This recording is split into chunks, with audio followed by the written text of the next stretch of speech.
குடும்ப நல மருத்துவராக இருக்கிறேன்.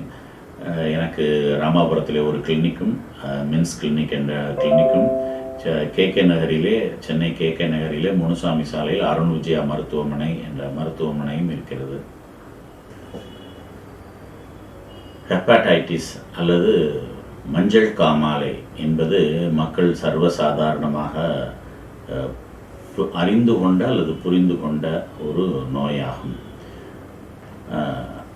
அதில் மஞ்சள் காமாலை அப்படின்னதுமே மக்கள் ஈவன் சினிமா பிரபலங்கள் அல்லது சாராயம் குடித்து இறந்து போகிறவர்களை கூட மஞ்சள் காமாலை இறந்தவராக ஒரு பரிதாபம் தேடும் ஒரு தவறான புரிதல் இருக்கிறது. அதுபோலவே மஞ்சள் காமாலை என்றவுடன் அதற்கு நாட்டு வைத்தியம்தான் பண்ண வேண்டும் என்ற தவறான புரிதல் தமிழக மக்களிடையே, அதுவும் சென்னை வாழ் மக்களிடையே மிக அதிகமாக பரவி இருக்கிறது. மஞ்சள் காமாலை எனப்படும் ஹெப்பாடைட்டிஸ் அப்படி என்றால் அதனுடைய அர்த்தம் ஈரல் பாதிக்கப்பட்டிருப்பதாக அர்த்தம். ஈரலில் இன்ஃப்ளமேஷன் அப்படிமோ, அது இன்ஃபெக்ஷன்னாலேயும் வரலாம், கிருமினாலேயும் வரலாம், காயப்படுத்துறதுனாலையும் வரலாம். பொதுவாக இன்ஃபெக்ஷன்னால் வர்றதை நம்ம ஹெப்பாடைட்டிஸ் ஏ, பி, சி, டி, இ, டெல்டா அப்படின்லாம் பிரிக்கிறோம். இது வெவ்வேறு வகை கிருமிகளால் வரக்கூடியது. இது எல்லாமே வைரஸ் தொற்று தான்.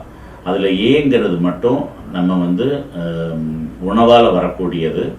வயிற்றுப்போக்கு நோய்க்கான காரணம் போலவே ஒருவரிடமிருந்து இன்னொருவருக்கு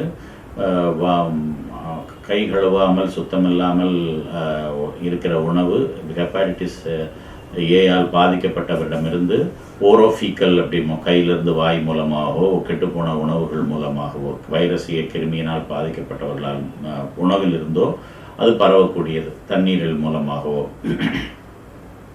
அப்படின்னா காய்ச்சி பருகும் தண்ணீரில் இந்த கிருமியை அழித்து விடலாம் அப்படிங்கிறது ஒரு பெரிய தெளிவு. ரெண்டாவது, இந்த கிருமி உணவில் வர்றதுனால மேக்சிமம் ஒரு 14 நாள்லேருந்து 26 நாள் 28 நாள் வரைக்கும் இருந்துட்டு போகக்கூடியது. இந்த நோய் தன்னாலே குணமாயிரும். இந்த நோய்க்கு நம்ம உணவை சரி பண்ணினா போதும். உணவை பொறுத்தளவில் ஈரல் எண்ணெயை ஜீரணிக்கக்கூடிய உணவுனால ஒரு உறுப்புங்கிறதுனால இந்த மாதிரியான ஹெப்பாடைட்டிஸ் ஏ அல்லது மஞ்சக்காமலை எப்போ இருந்தாலும் வறுத்த அல்லது எண்ணெயில் தாளித்த அல்லது எண்ணெயில் வேக வைத்த உணவை சாப்பிடக்கூடாது. அதை ஈரலை வேலை வாங்கும். அந்த நேரத்தில் ஈரல் நோய்வாய்ப்பட்டிருக்கிறதுனால உதவி பண்ண முடியாமல் போய் நோய் தாக்கத்தை நம்ம அதிகப்படுத்துவோம். ஸோ அதனால் வேக வைத்த எல்லா உணவுகளுமே இந்த ஹெப்பாடைட்டிஸ் ஏயின் போது சாப்பிடலாம். பழங்கள் சாப்பிடலாம். வறுத்த பொரித்த உணவுகளை அல்லது தாளித்த உணவுகளை கூட தவிர்த்து விட வேண்டும். எளிமையாக புரிந்து கொள்வது அதன் மூலமாக தான். இதுக்கு 2 வாரம் இருக்கிறத தவிர நவீன மருத்துவரிடம் தேவையான அளவுக்கு ஆங்கில மருந்து படித்த மருத்துவரிடம் தேவையான அளவுக்கு மிக அருமையான மருந்துகள் இருக்கின்றன. 14 நாட்கள் சாப்பிட்டு இது நல்லாகக்கூடிய வாய்ப்பு இருக்கிறது. இதில் அறிகுறிகள்னு சொன்னால் எல்லாருக்கும் தெரியும். கண்ணு மஞ்சள் ஆகிறது, அது தவிர யூரின் ரொம்ப மஞ்சளாக போகிறது, குமட்டல், வாந்தி, அரிப்பு, களைப்பு, இது தவிர பசியின்மை, இது போன்ற காரணிகளால் எளிதாக கண்டுபிடித்து விடுவதற்கு வாய்ப்பு இருக்கிறது.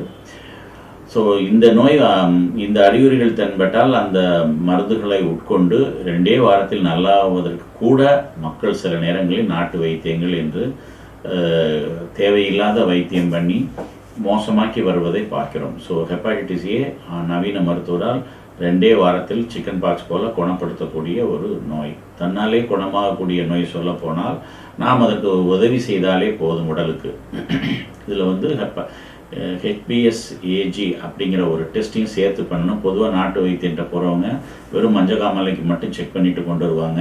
அது ஏயா பியான்னு சொல்லக்கூடியது அந்த HBsA ஆன்டிஜன் இருக்குதா அப்படிங்கிற HBsAg சர்ஃபேஸ் ஆன்டிஜன் இருக்குதா அப்படிங்கிறத டெஸ்ட் பண்ணுறது மூலமாக தெரிஞ்சுக்கலாம்.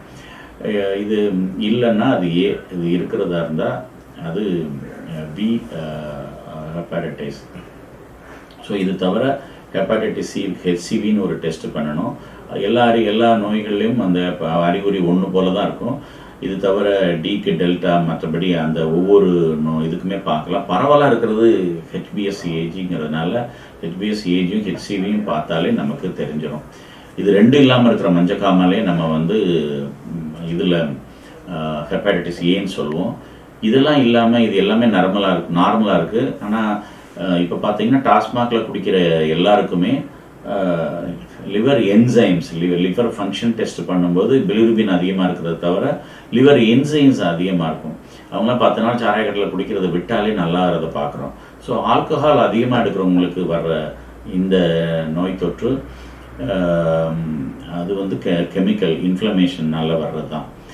இதுக்கு வந்து அந்த எது நம்ம பாதிக்குதோ அது எல்லா பழக்கங்களுமே அது பொதுவாக சாராயம் இன்னும் அது கூட சேர்ந்து இருக்கிற போதை வஸ்துகள் கூட இந்த மாதிரியான ஈரல் பாதிப்புகளை தரக்கூடியது.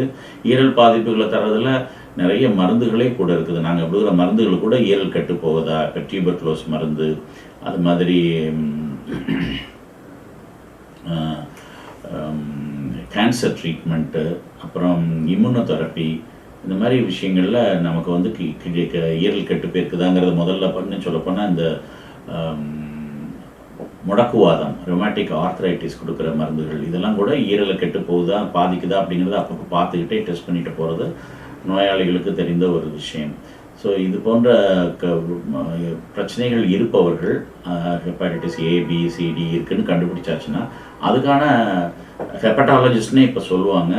உணவு குழாய் நிபுணர்கள், மெடிக்கல் கேஸ்ட்ரோஎன்ட்ராலஜிஸ்ட், இந்த ஸ்பெஷலைசேஷனில் போயிட்டு க்ளீனாக இதுக்கான மருந்துகளை தொடர்ந்து அவங்க சொல்கிறத செய்யும்போது இதில் நிவாரணமாகறதெல்லாம் நம்ம பார்க்குற அளவுக்கு இம்யூனோசப்ரசன்ஸு, சில நேரங்களில் ஸ்டீராய்ட்ஸு, சில நேரங்களில் லிவர் சப்ளிமெண்ட்ஸு, லிவர் ஹெப்பாட்டோ ப்ரொடெக்டர், இப்படி எல்லா மருந்துகளாலும் அவர்களை குணப்படுத்துவதற்கான வாய்ப்பு